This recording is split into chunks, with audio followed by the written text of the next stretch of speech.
बहुत सारे पेरेंट्स की ये प्रॉब्लम रहती है कि आखिर हम अपने घर में बच्चों को क्या ऐसे छोटे छोटे सेंटेंसेस बताएं या बोले उनके साथ में जिससे कि उनकी इंग्लिश इम्प्रूव हो और वो इंग्लिश में बात करना स्टार्टिंग से ही स्टार्ट कर दें। और वो कौन सी एज है जिसमें हम बच्चों को अपनी इंग्लिश बोलना सिखा सकते हैं।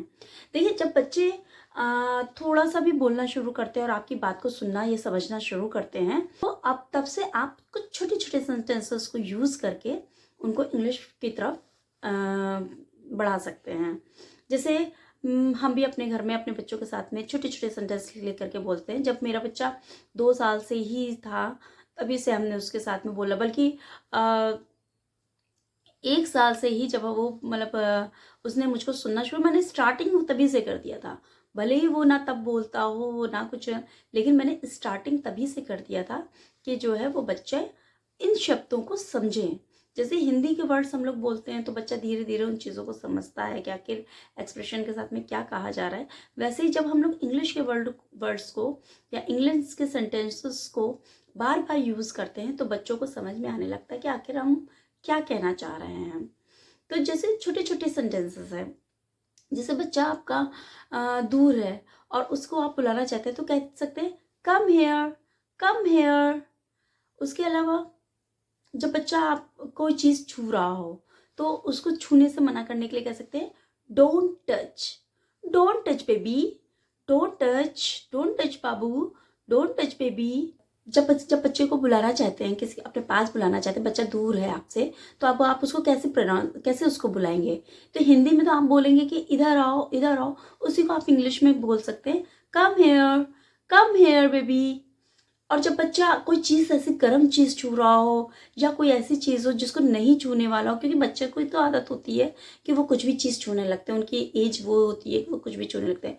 तो आप उनको शुरू से ही स्टार्टिंग से उनको इंग्लिश में बोल करके ये सेंटेंस बोल सकते हैं don't touch, don't touch baby, don't touch, don't touch Babu, don't, या नाम से लेकर के जो भी उसका नाम है, डोंट टच अपर्णा या डोंट टच वाणी, जो भी नाम हो डोंट टच, इस तरीके से बोल सकते हैं। इसके अलावा अगर जब बच्चा कहीं से खेल के आ रहा हो, मान लीजिए या बाहर से आ रहा हो या ज़मीन पे चल रहा है या कुछ और, तो उसको बोलिए wash your hand, wash your hand, wash your hand.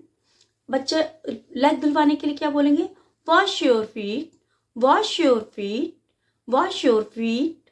इसी तरीके से फेस जब धुलने के लिए हो तो उसको जब आप भी जब उसके साथ में लगे हो बाथरूम में, आप हो उसके साथ में और आप ही धुलवा रहे हो, तब भी ये वर्ड्स यूज़ करते जाइए, सेंटेंसेस यूज़ करते जाइए।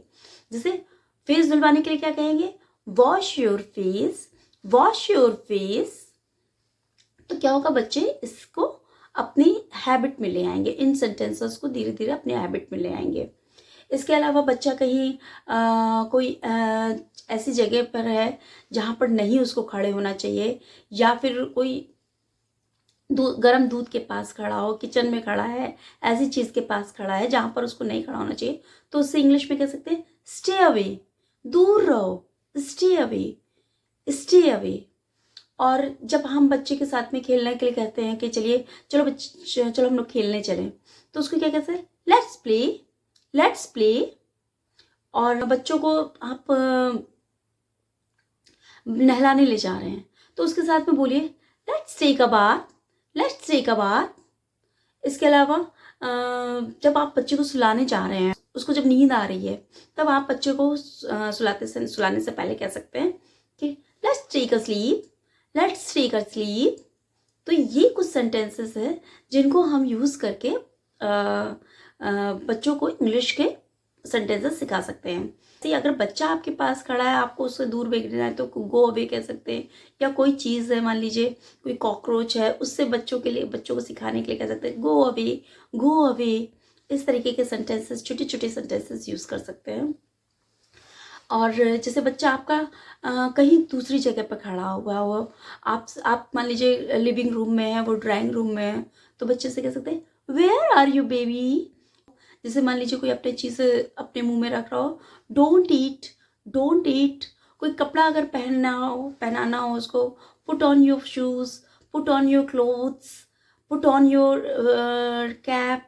इस तरीके के छोटे छोटे सेंटेंसेस बोल करके बच्चों को प्रोत्साहित कर सकते हैं कि वो इंग्लिश बोलना सीखे।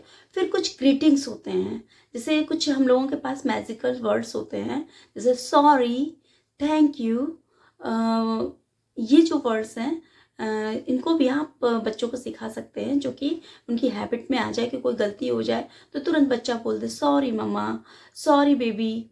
तो इस तरीके से जब आप बोलेंगे तो बच्चा भी बोलना शुरू कर देगा। थैंक यू, कोई चीज़ दे रहे हैं तो थैंक यू बोलना सिखा दीजिए। प्लीज़, प्लीज़ कहना, कोई भी बात हो तो प्लीज़ ऐसा कर दो। तो बच्चे की भी हैबिट, हर चीज़ में वो बच्चे की हैबिट पड़ेगी। तो ये जो छोटे छोटे सेंटेंसेस जिनको रोज़मर्रा आप भी बोलते होंगे, तो इन्हीं छोटे छोटे सेंटेंसेस से बच्चों की शुरुआत जब करेंगे तो बच्चों की क्या होती है, वो आदत पड़ जाती है। ये क्या एक हैबिट हो जाती है। फिर बच्चा इन्हीं वर्ड्स को, इन्हीं सेंटेंसेस को यूज़ करेगा। जब वो इन्हीं सेंटेंसेस को यूज़ करेगा तो क्या होगा कि फिर उसका रुझान आगे की और अंग्रेज़ी या और इंग्लिश सीखने की तरफ पड़ेगा। तो कोशिश ये कीजिए बच्चों को स्टार्टिंग से, जब बच्चा 1 ईयर का हो उस तभी से, या बल्कि जब भी जो बच्चा 6 महीने से भी है, आप उसको इंग्लिश में ही इसी तरीके से छोटे छोटे सेंटेंसेस बोलना शुरू कर दीजिए। बच्चों को बताना शुरू कर दीजिए। बच्चों से साथ में टॉक जब करते हैं तो ये छोटे छोटे सेंटेंसेस को ले करके बोलना शुरू कर दीजिए। तो क्या होता है, बच्चे जो है जल्दी सीखते हैं, बच्चे जल्दी कैच करते हैं, क्योंकि ये बच्चों का डेवलपिंग माइंड होता है। तो इसलिए तो आई होप कि आपको ये वीडियो पसंद आया होगा, और अगर पसंद आए तो प्लीज़ इसको लाइक और शेयर कीजिए। और अगर आपका कोई भी कमेंट हो, कोई भी सजेशन हो, तो प्लीज़ हमारे कमेंट बॉक्स में सजेस्ट भी करिए, कमेंट भी करिए। आपको कुछ पूछना हो तो उसके लिए भी आप हमसे पूछ सकते हैं। और प्लीज़ ज़्यादा से ज़्यादा इसको शेयर और सब्सक्राइब करिए, और बेल आइकन को ज़रूर से ज़रूर दबा लीजिए। Thank you so much.